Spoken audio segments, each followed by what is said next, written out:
Software करने के बाद आपको श्योर हो जाएगा कि अब तो 4013 आ गया, तो क्लियर करेंगे आप मेमोरी की सिर्फ प्रोग्रामिंग करके। और अगर एरर 9 आ गया, अब क्या करेंगे 6G में? सुने, 6G में आप ये करेंगे कि CPU से आने वाली EEPROM की दोनों लाइनें चेक करेंगे। अगर उनकी रेजिस्टेंस के ऊपर GR सही आ रही है तो आपने मेमोरी को रीवॉल्व करके लगाना है, मसला अगर हल हो जाएगा। नहीं होता, प्रोग्राम करके रीवॉल्व करके लगाना है, जो 4013 का प्रोटोकॉल है वही। अगर मसला हल नहीं होता तो मेमोरी चेंज करेंगे तो आपका फॉल्ट क्लियर होगा। ये हो गया 6G और 6S, सॉरी 6 प्लस।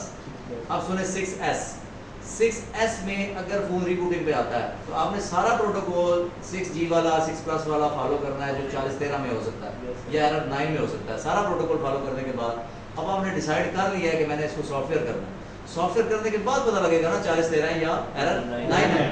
एक सेट आपके पास पहले ही रिकवरी मोड पे आया है तो अब आपने वेट नहीं करना, अब आपने सेट को क्या करना, स्ट्रिपें उतार के सॉफ्टवेयर कर देना। तो स्ट्रिपें जब उतरती हैं तो कैमरे की स्ट्रिप भी तो साथ ही उतर जाती है। तो आपका सेट या तो निकल जाएगा सॉफ्टवेयर में, नहीं निकलेगा तो एरर तो देगा ना।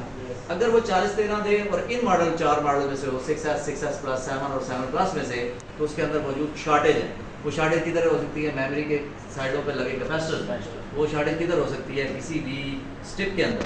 स्ट्रिप तो पहले उतार दी थी, अब तो बोर्ड की रहेगी। बोर्ड में आपकी power strip, charging strip, volume strip के अंदर ये शॉर्टेज हो सकती है। मोस्टली कहाँ से निकलता है? मोस्टली ये मुख्तलिफ जगह से निकलता है। ये हो गया होगा 4013 और एरर 9। यहाँ तक समझ आई है? Yes sir. जब रिकवरी मोड बना आ जाए ना तो फिर आपने सारी स्ट्रिपें उतार के सेट को सॉफ्टवेयर कर देना है। अपनी स्ट्रिप अपनी बैटरी से करे ना। मैं हमेशा बताता हूँ iCloud वाला एक फ़ोन रखा हो जिसकी अपनी चार्जिंग स्ट्रिप और अपनी बैटरी हो, ना भी हो चार्जिंग स्ट्रिप नहीं और बैटरी नहीं हो, जिससे आप सॉफ्टवेयर करते रहते हैं। 6G के लिए एक अलग स्ट्रिप रखें और एक बैटरी रखें। और कोई चीज़ होती है सॉफ्टवेयर करने के लिए ज़रूरी? सिर्फ बोर्ड के साथ स्ट्रिप लगी और बैटरी लगी और सॉफ्टवेयर हो नहीं जाता। तो आपने ज़रूर उसकी हड्डी में डाल के सारा कुछ करना। हड्डी में तो स्ट्रिपें हैं, बच्चों उनसे बाहर आओ, बोर्ड को स्ट्रिप लगाओ और बैटरी लगाओ और सॉफ्टवेयर करो। बैटरी अपनी होगी, स्ट्रिप अपनी होगी, जिसपे आप 6G कोई भी करते हो, पता तो है ना। ओके ऊपर लिख दिया करो ओके, बैटरी ओके और स्ट्रिप ओके। अब आपको पता है ना स्ट्रिप मेरी खराब है चार्जिंग की, ना मेरी बैटरी खराब है, क्योंकि जितने मैं फ़ोन करता हूँ 4013 वाले इधर से निकल जाते हैं। अब आपके पास 6G है तो सॉफ्टवेयर करेंगे, 4013 आ गया तो मेमोरी रीप्रोग्राम करके दोबारा लगा के सॉफ्टवेयर करेंगे, सेटअप क्लियर हो जाएगा। और अगर एरर 9 आ गया तो अब आपने सबसे पहले GR लेनी है CPU की 2 लाइनों की जो बताई गई है। उनके बाद अगर ये फॉल्ट हो सकता है तो मेमोरी चिप का हो सकता है, रीप्रोग्राम करके लगाएं, क्लियर हो जाएगा। नहीं होता, अगर आपने प्रोग्रामर ऑन करके देखा उसमें लिखा हुआ है 4013, 4014, एरर 9, एरर 21 सारा लिखा हुआ था, पढ़ा था आपने? उसके ऊपर वो लिखा हुआ है सारे एरर इधर से फिक्स हो जाते हैं, लेकिन एरर 9 फिक्स नहीं होता अक्सर। तो फिर आपने मेमोरी चिप चेंज कर दी। 6G को 6G की लगाएंगे, 6 प्लस को 6 प्लस की लगाएंगे। 7 प्लस में शॉर्टेज की वजह से 4013 आता है और एरर 9 किस वजह से आता है? अब पता लगेगा। मैं इतना पढ़ाता हूँ, जब पूछता हूँ फिर कहता चुप।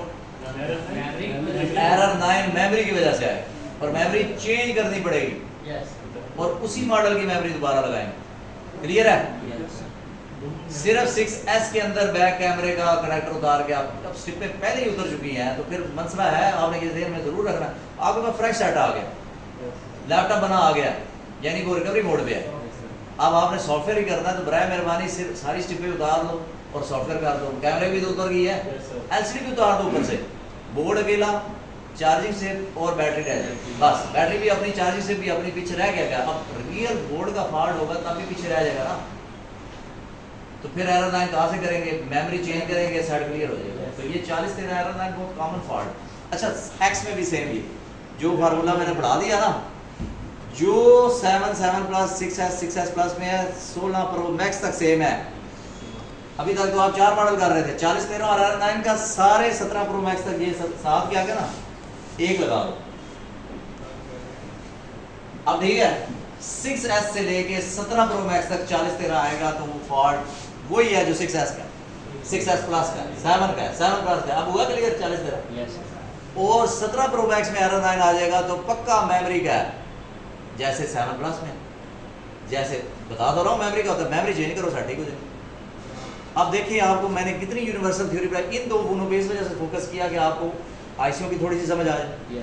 अब फॉल्ट, अब मैं अगला मॉडल कराऊंगा, फर्ज करें 8 plus, 4013 shortage, error 9 memory, clear हो गया? सिर्फ 6G और 6 प्लस एक ऐसा मॉडल है जिसमें 40-13 मेमोरी का होता है, बाकी किसी में भी नहीं होता। जो रिप्रोग्राम करके आप लगाते हैं 40-13 क्लियर हो जाता है, किस में होगा? 40-13 किस में होगा? सिर्फ और सिर्फ 6G में होगा और 6 प्लस में होगा। जितने फ़ोन सारे, इसी वजह से तो मैंने 10 दफ़ा इस पर खपा हूँ और वीडियो बनवा ली है। पूरे आईफोन में 40-13 और एरर 9 जब भी आएगा इस तरीके को फॉलो करना है। 6S प्लस और 7 प्लस वाला फार्मूला है सेम। एरर 9 होगा तो मेमोरी चेंज करने से निकलेगा और उसी मॉडल की मेमोरी लगानी है, कोशिश करें। और अगर 40-13 होगा तो वो शॉर्टेज से निकलेगा और शॉर्टेज मैंने कितनी तफसील से बताई है कि क्या क्या शॉर्ट हो सकता है। तो ये एक पॉइंट क्लियर हुआ, एक फॉल्ट क्लियर हुआ। जो सेट एप्पल लोगों पे आ जाए, जो सेट सॉफ्टवेयर वाली वो रिकवरी मोड पे आ जाए, उनमें ये चीज़ें आपने देखनी। ये हो गया, ये दूसरा पार्ट क्या था जी?